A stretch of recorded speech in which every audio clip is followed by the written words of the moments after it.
সার্জিস আলম এবং ডক্টর আহাদকে ষড়যন্ত্র করে পরাজিত করা হয়েছে।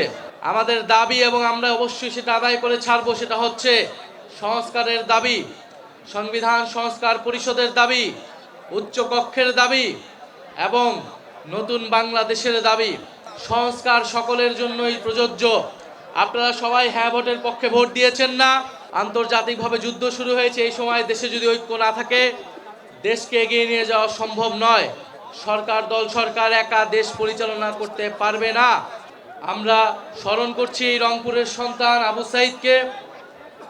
আবু সাঈদ যার শাহাদাতের মধ্য দিয়ে জুলাই গণ অভ্যুত্থানের বিদ্রোহ শুরু হয়েছিল এই রংপুরের মাটি থেকেই, যেই বিদ্রোহ ছড়িয়ে গিয়েছিল পুরো বাংলাদেশে।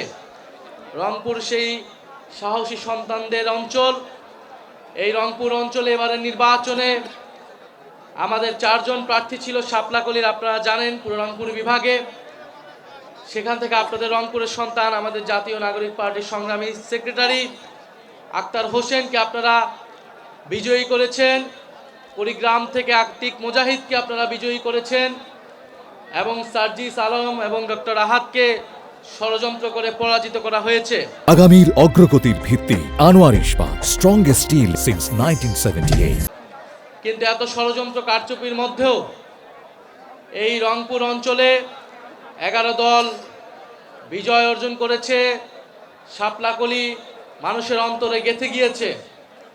ইনশাআল্লাহ আগামী স্থানীয় সরকার নির্বাচনেও আমরা এই রংপুর সিটি কর্পোরেশনে আমরা আপনাদের হাতে শাপলাকলি তুলে দিতে পারবো বলে আশা ব্যক্ত করছি।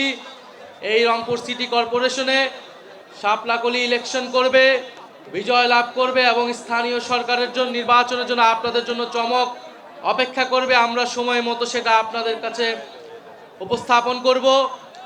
আগামীকাল 12ই মার্চ পুরো সারা বাংলাদেশের মানুষ, পুরো বিশ্ববাসী অপেক্ষা করে আছে নতুন সংসদ অধিবেশনের জন্য।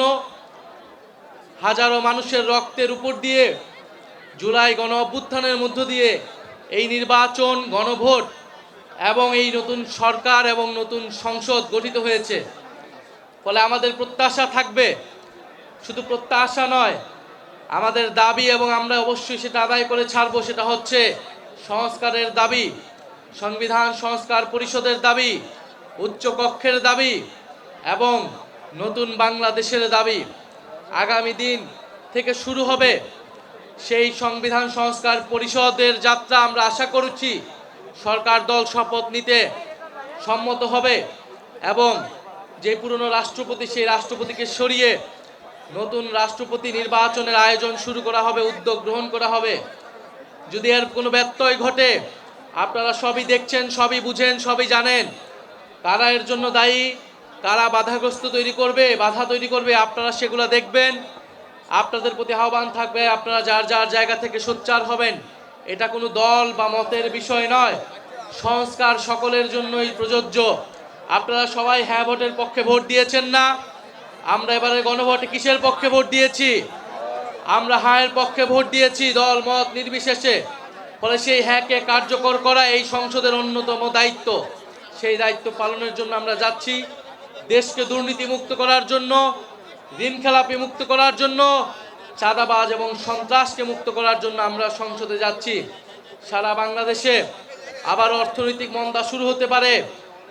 আন্তর্জাতিকভাবে যুদ্ধ শুরু হয়েছে। এই সময় দেশে যদি ঐক্য না থাকে দেশকে এগিয়ে নিয়ে যাওয়া সম্ভব নয়। সরকার একা দেশ পরিচালনা করতে পারবে না। ফলে জাতীয় ঐক্য প্রয়োজন এবং সারা দেশে আমাদের মা বোনদের নিরাপত্তা বিঘ্নিত হচ্ছে। আপনারা জানেন, বিভিন্ন জায়গায় শিশু হত্যা হচ্ছে, নারীদেরকে ধর্ষণ করা হচ্ছে।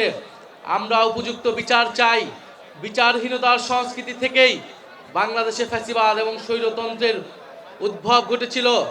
আমরা চাই এবার বাংলাদেশে বিচার নিশ্চিত করা হবে। যে সকল জায়গায় মা বোনদের নিরাপত্তা বিঘ্নিত হচ্ছে সে সকল জায়গায় আইন শৃঙ্খলা বাহিনী কঠোর ব্যবস্থা নেবে। আমরা আশা করব আগামীকাল থেকে সংসদ কার্যকর হবে, বিরোধী দলকে কথা বলতে দেওয়া হবে। যে সকল কমিটমেন্ট গণভোটে করা হয়েছে, নির্বাচনে আগে করা হয়েছে, সে সকল কমিটমেন্ট জাতীয় সংসদে সরকার দল, বিরোধী দল সবাই মিলে পালন করবে। আমরা সেই আশা ব্যক্ত করছি। রংপুরের এই মাটিতে আপনাদের এত সুন্দর ইফতার মাহফিল আয়োজনের জন্য আপনাদের সবাইকে আবারও ধন্যবাদ এবং কৃতজ্ঞতা জানাচ্ছি যারা দূর দূরান্ত থেকে এসেছেন।